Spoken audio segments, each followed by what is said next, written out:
Eye on Education, I'm Fred Martino. In 2022, the School of Journalism and Advertising at Southern Illinois University-Carbondale celebrated its 75th anniversary, and WSIU is a big part of the history, offering students a chance to begin a career in multimedia journalism. Today, we are honored to welcome a graduate of the program, WSIL anchor and reporter, Danny Valle. Danny, thank you so much for being here with us today. Thank you for having me, Fred. It's an honor to be back here at campus. It's been a while since I've been here at this desk. I actually sat where you're sitting right now quite a while ago. And it's more comfortable to be on this side of the desk, right, asking the questions rather a little than bit, yeah. I'm not used to being on the receiving end, but yeah. I'm happy to do it here. I am so glad that you are with us today. And I want to start with this issue of, the importance of experience in this career. It is so important. And I want to understand and learn about what WSIU meant to you as you were earning your degree at SIU-Carbondale. I mean, it was the backbone of my education here. I mean, WSIU was everything. Freshman year, I took a year to kind of explore the campus, kind of explore everything else out there. And then sophomore year is when I kind of got the gun jumping on doing sports with WSIU radio. That's where I started doing sunrise sports downstairs in the basement at WSIU FM, spending long Friday nights putting together that show. It was so worth it. It was so fun. There were a lot of hours down there with so many great people. It helped me form friendships and relationships that I still have. And, the thing I love about WSIU is that, you weren't just sitting on the sidelines. I mean, they asked, they trained you, and then whenever you were ready, they let you go and do your reporting. Of course, some of the bigger subjects maybe the veterans would handle, but if you're a student, maybe some of the smaller stuff, you could tackle that, and they'll let you, and they'll guide you. They're patient with you. That's what I loved about WSIU. Jen Fuller, Brad Palmer, Jeff Williams. I mean, those three were the most amazing people there at FM, and they're still there today. Just speaks to the dedication to their craft and the dedication to the students that come here and to the listeners, too, that listen to WSIU radio. Yep, and of course, all three of them you see on WSIU TV as well. Yeah. Jen Fuller regularly, and from time to time, also Jeff Williams and Brad as well. So. That hands-on learning, a lot of people watching right now and folks who watch you when you're reporting on WSIL may not realize it's not only important from an editorial sense, but a technical sense as well, that when you're working in news, commercial news in particular, having those hands-on technical skills is also really important, right? Oh, absolutely. I mean, today, there's a lot of emphasis with phones and everything. So, anyone can pick up a phone and go shoot. If you get to a news station, not all of them are going to use their phones. They have those big cameras. And when I was at WSIU TV, right after I did radio, I moved on to TV. I got to learn some of the like the JVC cameras we use. There were small cameras, there were big cameras. They were just cameras that you could learn off of, and cameras that you could use and take out in the field. That's something that, as a sophomore, as a junior, you kind of wait until you're a senior to do that, but they're letting you take this early on, especially if you're confident and especially if you're a go-getter. They love go-getters here at SIU. And, but the more you can learn about a camera or any little piece of equipment that you're going to use, the more open your creative mindset is going to be, because that's what's ultimately important in TV reporting, is to find a creative way to tell a story or know how to craft a story.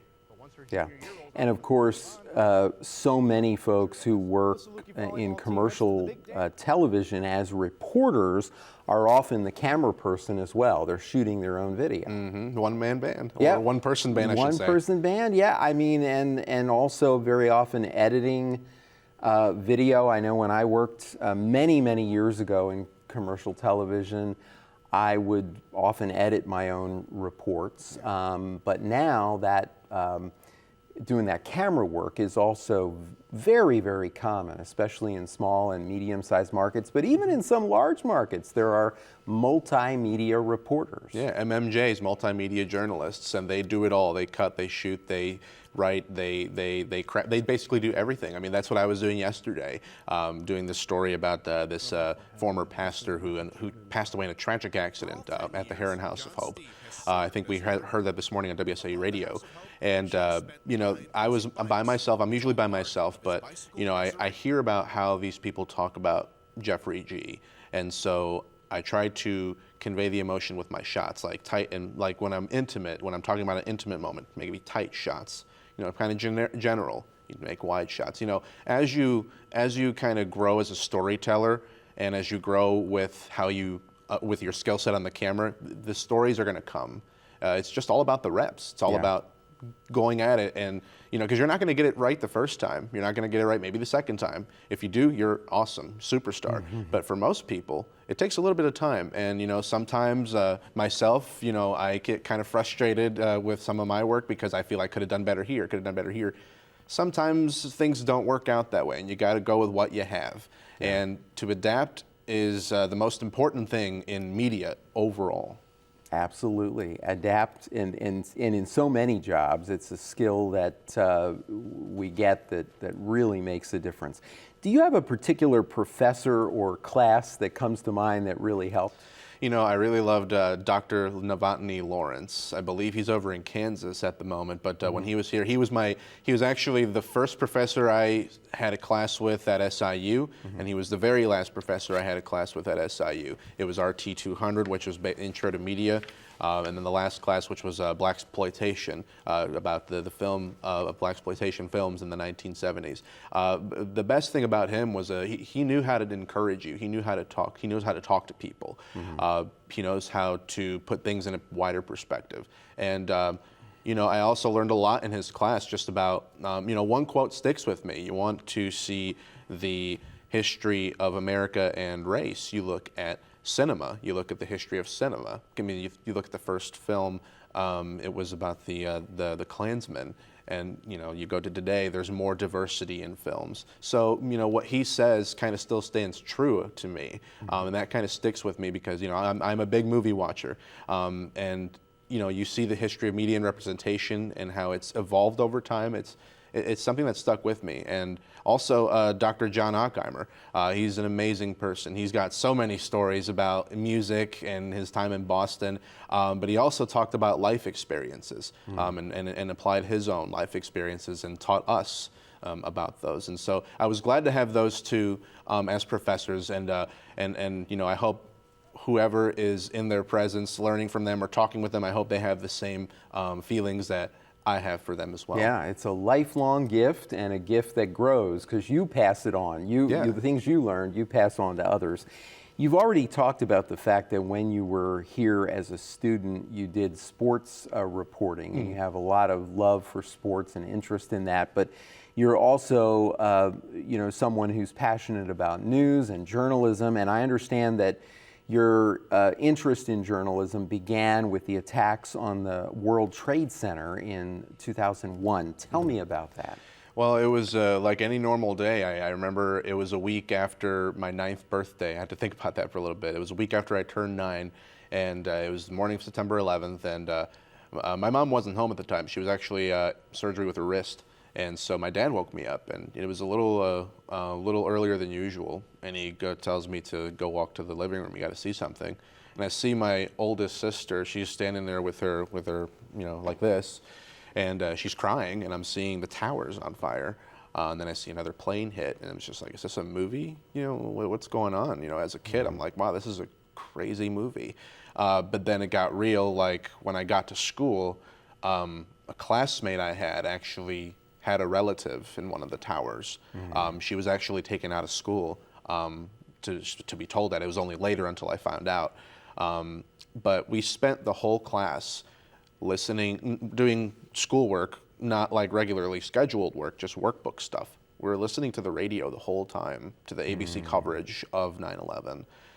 And it just stuck with me that it was kind of it was a shared experience in a way, because we were all taking in this once-in-a-lifetime event that we didn't know. As kids, we don't know why that happened. But and I was one of those weird kids that was in the history book section than the cartoon book section. And so my affinity, my love of history kind of played into that too. I still love history, reading about history to this day. And so I guess with when I saw 9/11, I kind of took the reins of being like the news person in the house, and most of the time they just wanted to hear about the weather. You know, I would yell, "It's going to be 33 today or 54 today," you know, and I'm sure that annoyed my mom, but, you know, at least I wasn't, you know, being bad out in the street or anything, you know.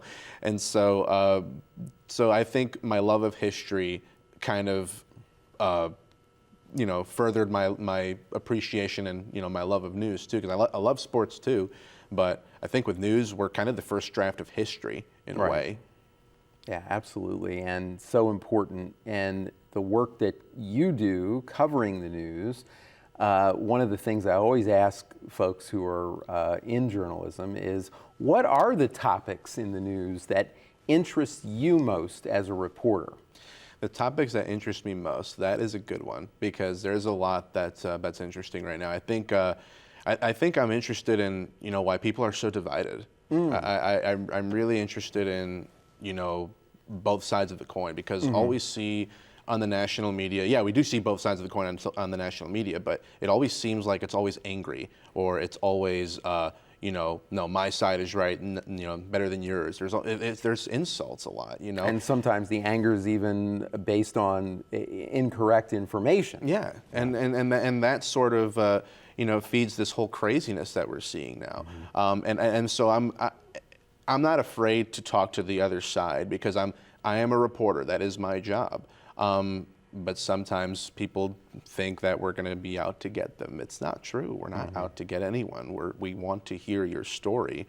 You know, whether the quote unquote mainstream media wants to air it or not, we want to hear that side of the story. I think it's important to let whatever side wants to say something vent, and then let the discussion continue, because cutting off somebody, I mean, that's just, it doesn't solve anything. And we're in an age of, it seems like we're in an age of debate where there's little compromise. And I'm so interested in why that is. And that's kind of one of the things that has given me a further appreciation for the political circuit. Like I was never really interested in politics up until, you know, the last few years. And I think everybody got interested in it, and still is, especially now with the war in Ukraine happening, and you know, with the Roe v. Wade decision. There's a lot to talk about, and I think divisiveness is at the heart of all of that.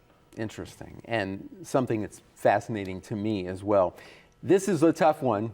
It's always tough when you ask somebody, give me one, but let me adjust my collar real quick. Right.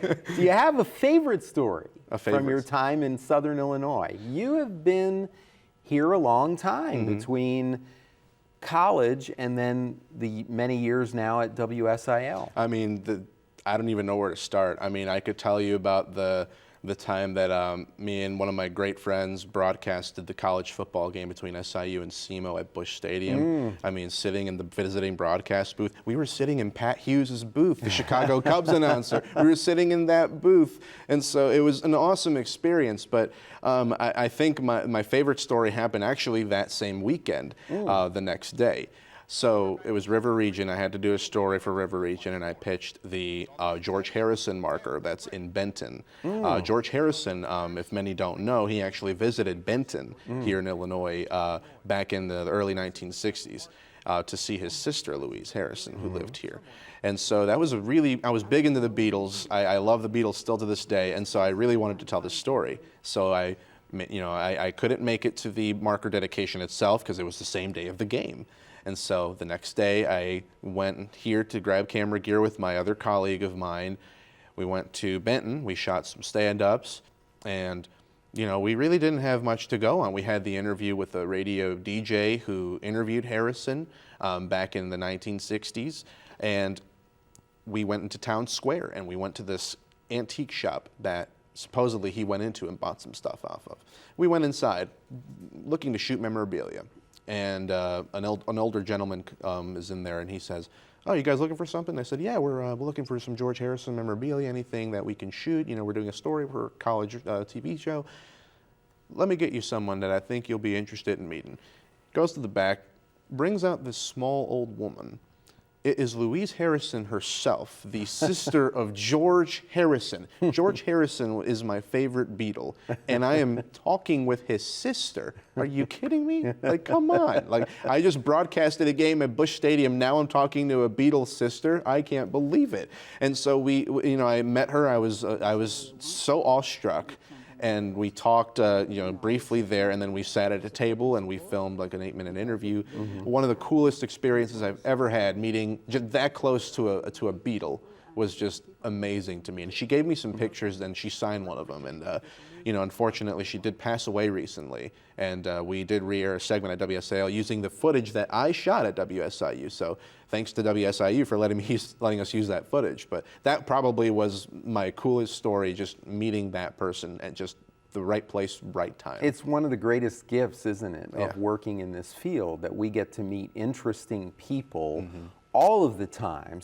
Many of them are not famous people or relatives of famous people, but there are so many interesting people that we get to meet. Yeah, interesting people with interesting backstories. And, I think the real stories are the people who aren't the public officials, the people who aren't the celebrities. It's regular folks that live in towns, in small towns especially. I think the smaller towns really have great stories. I want to pursue more small town stories because, not only do you unite that small community, you kind of give a glimpse into an area that nobody else is going to glimpse into, because we're all so focused on getting the national stories out there. I think there's a lot of focus on national stories these days, and, yes, give it that attention, but I think local TV stations, there has to be an emphasis in more local media.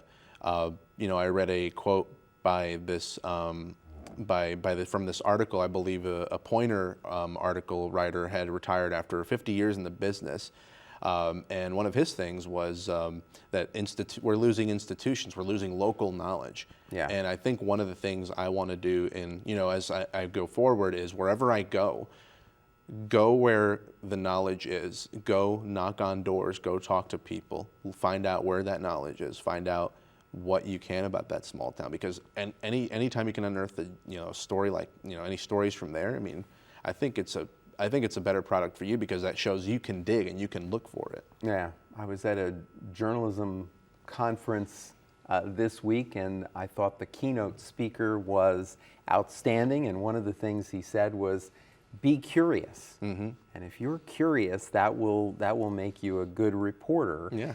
What advice do you give students who are interested in broadcasting? And I know you probably also have had interns at WSIL who you have done mentoring with, you've given them advice. What advice do you give them? Well, I think to go off what you said about, never stop asking, never stop learning. That's one of the big things, is that sometimes we get to a point that maybe we don't need to learn this trait. Like, let's say, I'm the TV anchor and they're the meteorologist. I don't need to learn, what, certain instruments are, or what certain data is what, and how the weather works, but I want to know, I want them to explain to me, not it's like a Socratic method or anything. I'm not trying to call anyone out, but I just want to learn about that person's, passion for one, but also, just the data itself. I want to understand how things work. So never stop learning about the things around you, whether it's, shooting a camera or even producing. I think learning multiple skills can only help you and can only make you more of a better worker. Because right now, I mean, a lot of people are being asked to do more in media. MMJs, for example, they're doing all their own stuff, and so take the time now to learn what you like, but also learn other things too. Don't just be centered on one, because if one fails, you'll have the other. I had producing. Producing was a backdrop, and anchoring was a second.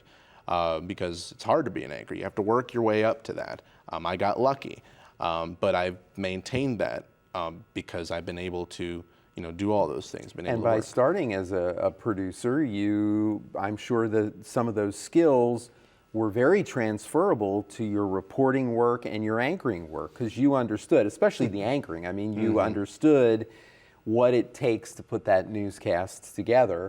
And if you're like many people, myself included, who work in commercial television, I was also the fill-in producer as the news anchor. Yeah. So I would be producing regularly in a fill-in basis, and in one job as a regular basis as a producer and anchor. So and one of the things, and the other thing that gets you is a better perspective of the jobs that people do. Right. Because so oftentimes if we're stuck in one role, we don't understand what the other role does, and that's what goes off to me saying, don't ever stop learning, because this person doing this role has a different experience than you. Yeah. Producers, they're inside, they're putting the show together, they are working hard, and they are making sure that we have the latest. Us reporters, we're going out there and searching for it. And if producers can't understand that it takes a little bit to get those interviews, there could be some miscommunication. So I think if you learn all those positions, or at least learn those perspectives, you can learn to have a better appreciation, but also know what you need to do to get that work out the way and get it done. This next question, I'm really fascinated to hear your opinion on this.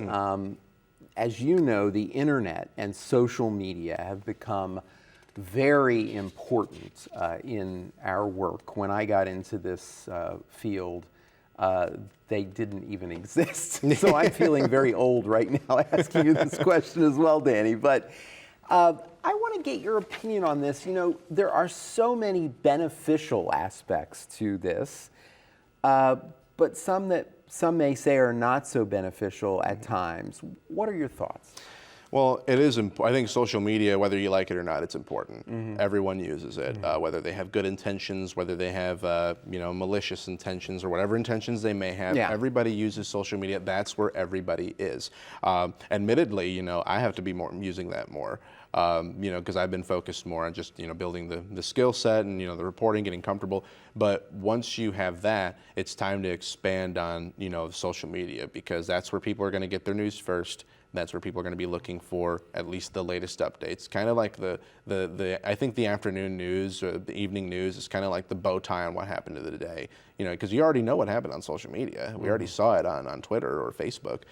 Or on websites. Or too. on websites, yeah. And the thing with social media too is not only you get information, you find stories there. One of the best places to look for stories is the comments section.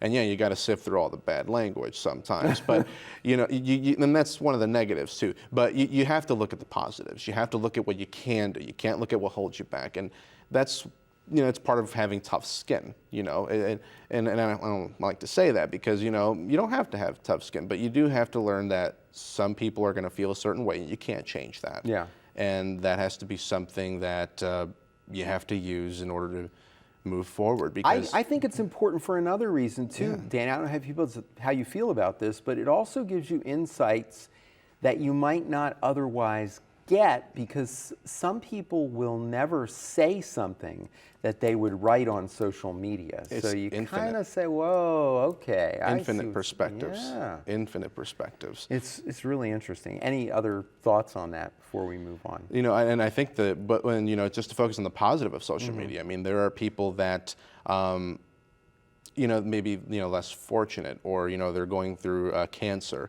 GoFundMe is one of those things. Yeah. It has been used for bad purposes. We've seen scams on that, but when it is legit, we see people come together and help this person.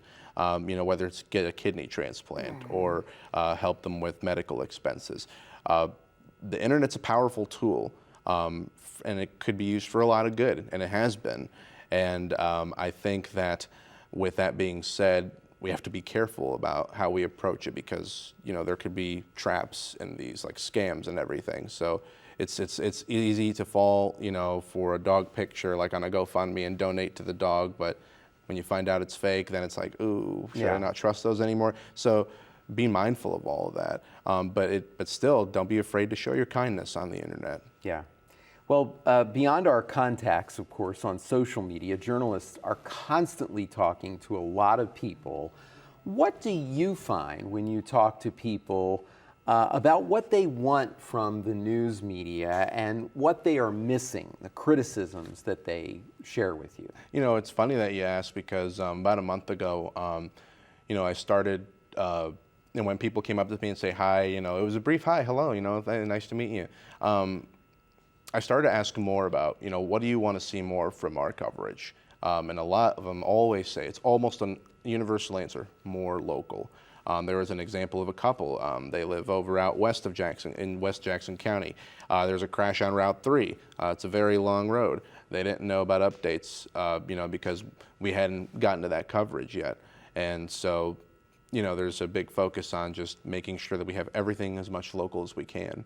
Because the traffic alerts, especially too, when there's crashes, people are driving, they want to know if that route is safe to take or, what happens. So I think a lot of the answers from that side are more local, more local.